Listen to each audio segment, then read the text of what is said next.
Hello students, welcome once again in Sundar Sir's classes. How are you? Hope you all will be fit and fine. तो students, मैं सुंदर sir एक बार फिर सबका स्वागत करता हूं सुंदर सर्स क्लासेस में। तो चलिए हम स्टार्ट करते हैं हमारा लेसन।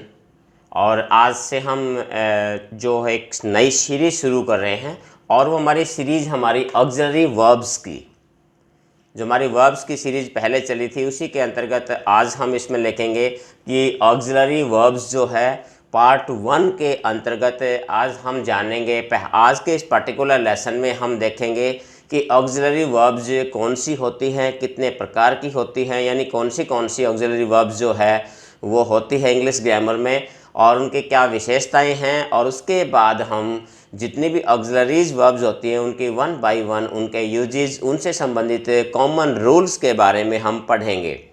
तो स्टूडेंट जो है वीडियो को लास्ट तक ज़रूर देखिए और जिन्होंने सब्सक्राइब नहीं किया है तो प्लीज़ इसे सब्सक्राइब ज़रूर कर लीजिए इस चैनल को। और तो देखिए आज हम जो पढ़ेंगे हमारा ऑक्सिलरी वर्ब्स के बारे में, तो उसके से संबंधित जितने भी रूल्स हैं वो हम एक एक करके आपके सामने मैं रखूँगा। तो लीजिए स्टूडेंट्स, हम शुरू करते हैं हमारा आज का ये लेसन।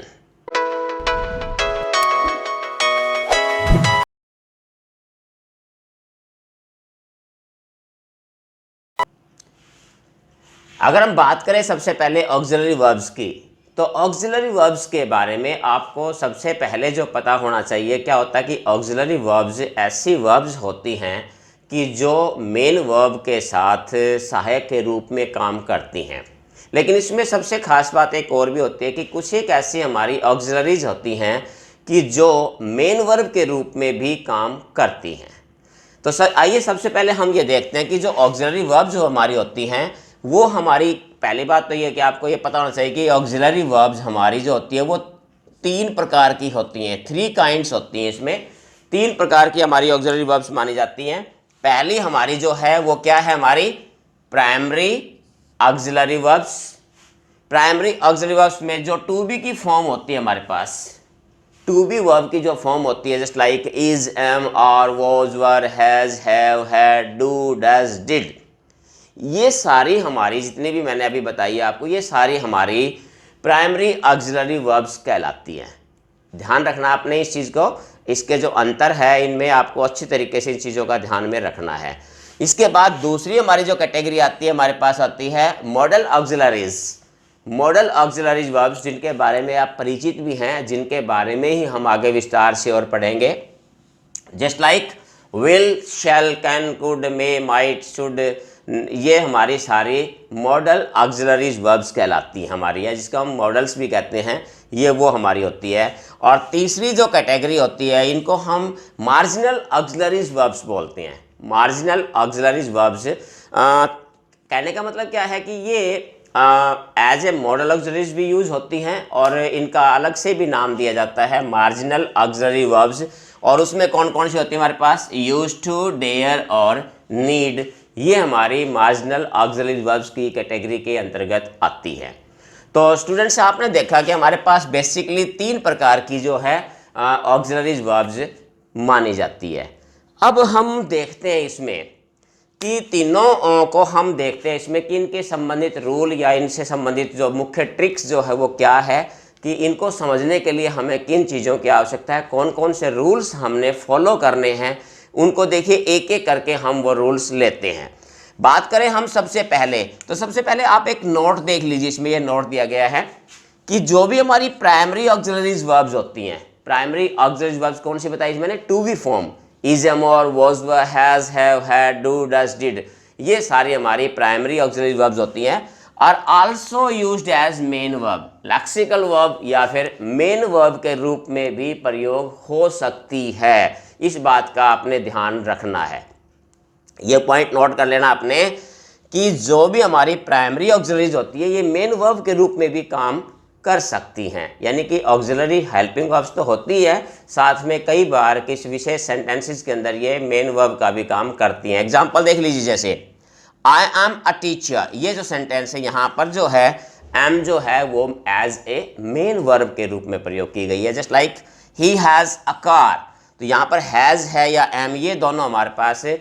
वैसे तो ये प्राइमरी हमारी ऑक्सिलरी वर्ब्स है, बट इस सेंटेंस में ये प्राइमरी नहीं बल्कि मेन वर्ब के रूप में कार्य कर रही है। तो आपने इस चीज़ का आपने ध्यान रखना कि प्राइमरी ऑक्सिलरी वर्ब्स होती है हमारी, वो मेन वर्ब के रूप में भी काम कर सकती हैं। ये पॉइंट आपने ज़रूर नोट करना है। अब बात हम करते हैं आगे हम दूसरा हमारा लेते हैं हमारा कि मॉडल ऑक्सिलरीज वर्ब्स का, कि मॉडल ऑक्सिलरीज वर्ब्स जो है, मॉडल्स के बारे में हम पढ़ भी चुके हैं पहले भी, और हम इस सीरीज़ के अंतर्गत जो है बिल्कुल क्लियरली और डिटेल में जो है पूरे के पूरे मॉडल्स को भी हम पढ़ेंगे। तो सबसे पहले हम जो बात कर रहे हैं सिर्फ ये कर रहे हैं कि जो हमारे पास मॉडल ऑक्सिलरीज है इनसे संबंधित रूल्स कौन कौन से हैं। पहले तो हम जनरल रूल्स के बारे में इस लेसन में हम जानेंगे। तो पहला रूल्स क्या कहता है मॉडल ऑक्सिलरीज का?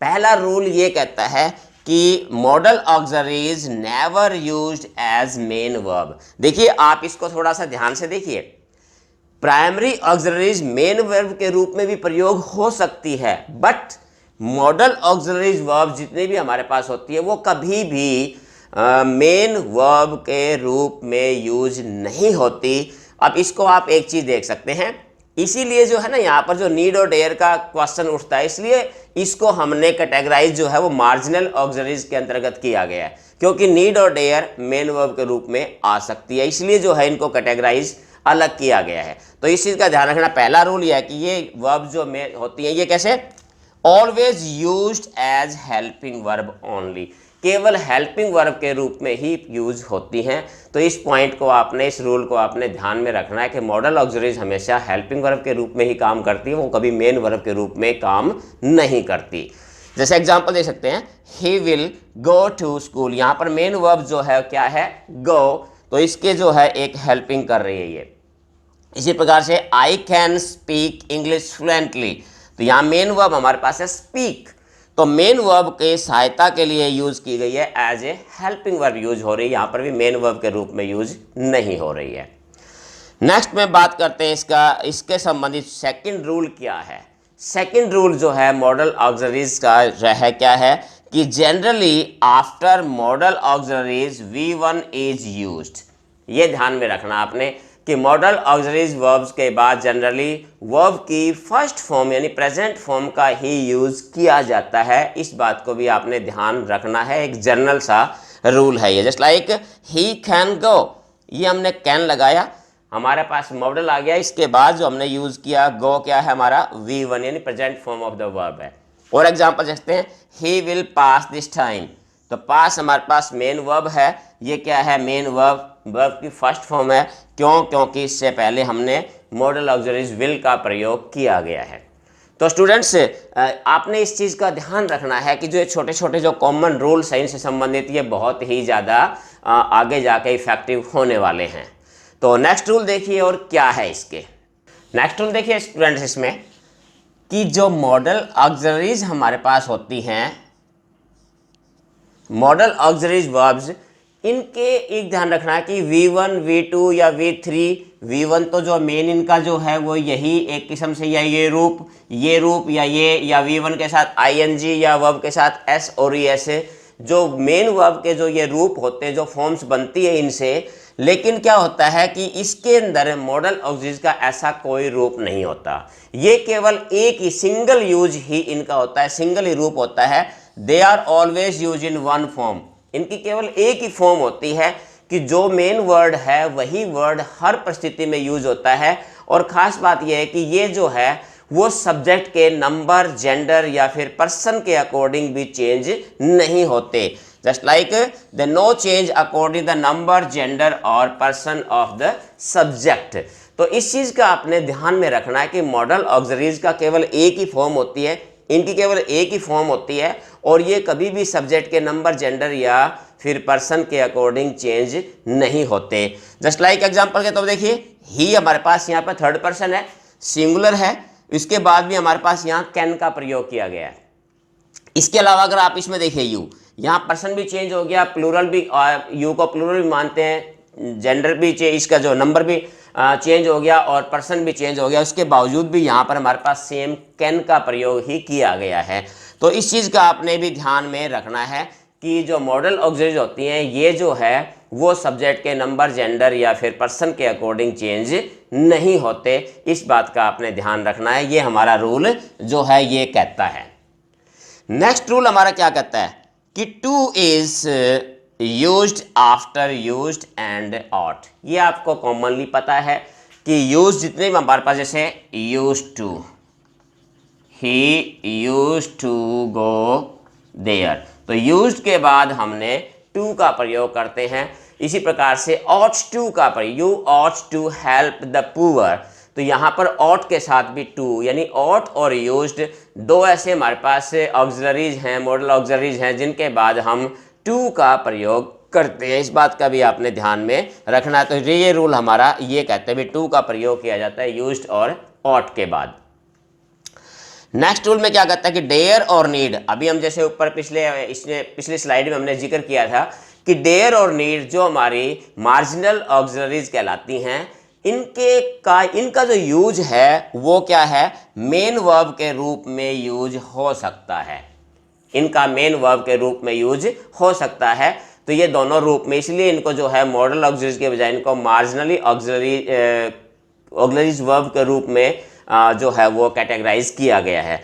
तो इनका प्रयोग आप डेयर और नीड का प्रयोग मेन वर्ब के रूप में भी आप कर सकते हैं, जैसे ही डेयर या he dares to go here, dares, तो यहाँ एस और एस का प्रयोग भी इसके साथ हो जाता है अगर हम इसका मेन वर्ब के रूप में प्रयोग करते हैं तो। लेकिन अगर इसका हम ऑक्सिलरीज के रूप में, अगर हम ऑक्सिलरी वर्ब के रूप में हम इनका प्रयोग करते हैं तो इनकी केवल एक ही फॉर्म होती है, केवल डेयर और नीड होती है, इनकी कोई दूसरी फॉर्म चेंज नहीं होती। इस बात का भी आपने ध्यान रखना है।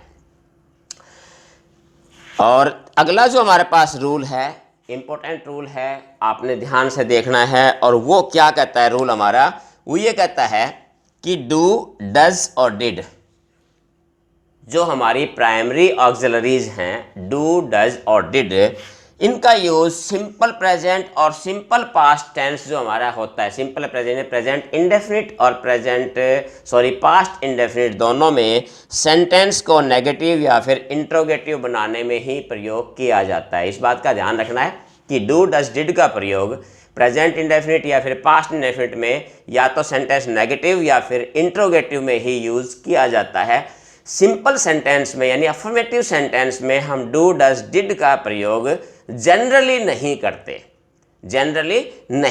इस चीज का आपने ध्यान रखना है। इसके एग्जांपल ही आप देख सकते हैं, just like he does not tell a lie, तो यहां देखिए ही के साथ हमने क्या लगा दिया, यहां डज अगर आ गया तो सेंटेंस हमारा नेगेटिव बन गया। Do you want to go there, do you want to go there, आप तो यहां पर क्या है, सेंटेंस इंट्रोगेटिव, डू लग गया, डज लग गया या डिड लग गया तो समझ लेना कि सेंटेंस या तो नेगेटिव बनेगा या फिर इंट्रोगेटिव बनेगा। तो इस चीज़ का आपने ध्यान रखना है कि डू, डज, डिड का प्रयोग केवल सेंटेंस को नेगेटिव और इंट्रोगेटिव बनाने में ही प्रयोग किया जाता है। अब अगला जो रूल मैं आपको बता रहा हूँ और वो इसी रूल से थोड़ा जुड़ा हुआ है, और वो क्या है देखिए कि आमतौर पे डू, डज और डिड जो हमारे पास होते हैं, डू, डज और डिड का यूज हम अफर्मेटिव सेंटेंस के अंदर भी करते हैं। अभी आप कहोगे सर अभी तो आपने ये कहा था कि नहीं करते, यहाँ करते हैं, तो मैंने आपने अगर ध्यान हो मैंने कहा जनरली यूज किया था, डेफिनेटली नहीं किया था।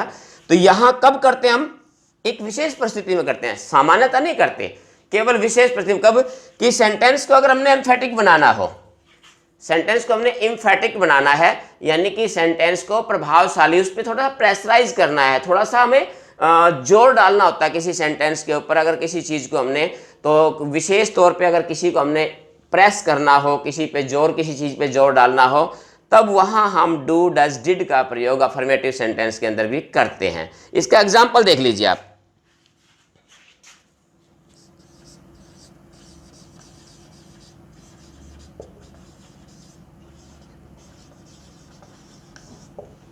जस्ट लाइक ये example, he does sing a song, वो एक गीत गाता, तो यानी थोड़ा सा इसमें क्या है, एक तो हम सिंपल कहते हैं ही सिंग्स ए सॉन्ग, वो एक गीत गाता है, एक जनरली है। He does sings A song, वो एक गीत पक्का गाता है, थोड़ा सा उसमें स्ट्रेस कर दिया, उस चीज़ को एम्फोसाइज कर दिया हमने, उस चीज़ को प्रेशर कर दिया थोड़ी चीज़ को। तो कोई चीज़ को एम्फेटिक करने के लिए, सेंटेंस को बनाने के लिए हमने डू, डज और डिड का प्रयोग करते हैं। इस बात का आपने ध्यान रखना है।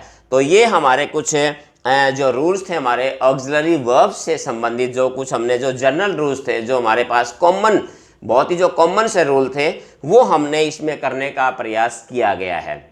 तो उम्मीद है कि ये लेसन जो है आपको थोड़ा बहुत समझ में आया होगा। अगर किसी प्रकार की अगर कोई त्रुटि रहती है, कोई अगर आपको कोई प्रॉब्लम रहती है, तो आप कमेंट के ज़रिए जो है वो पूछ सकते हैं या डिस्कस कर सकते हैं। और नेक्स्ट वीडियो में हम इससे अगला जो पार्ट, इसका पार्ट 2 में हम और कुछ इसके आगे कुछ और रूल्स लेके आएंगे, और जो हमारी मॉडल ऑक्सिलरीज हैं, जो कि बहुत ही कॉमन टॉपिक है और जो अक्सर जो है जिससे संबंधित क्वेश्चन जो है पूछे जाते हैं, हम उन सभी मॉडल और बहुत ही डिटेल में और 1 बाय 1 जो है सभी ऑक्सिलरीज का हम एनालिसिस करेंगे, एक्सप्लेन करेंगे उनको, उनसे संबंधित महत्वपूर्ण जितने भी रूल और रेगुलेशंस हैं उन सब से संबंधित से मैं आपको रूबरू कराऊंगा, और उनसे संबंधित महत्वपूर्ण कुछ ट्रिक्स भी है जो मैं आपको बताऊंगा कि उन ट्रिक्स को भी आप आसानी से अगर याद रखते हैं तो आपको और भी ज़्यादा ईजी हो जाता है इनको अंडरस्टैंड करना। तो स्टूडेंट्स, उम्मीद है कि ये लेसन जो है आपके लिए बेनिफिशियल साबित होगा, और आप लगातार इसी प्रकार से मेरे साथ जुड़े रहिए।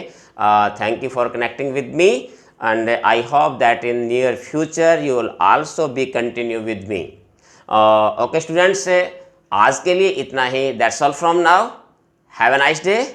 Thank you.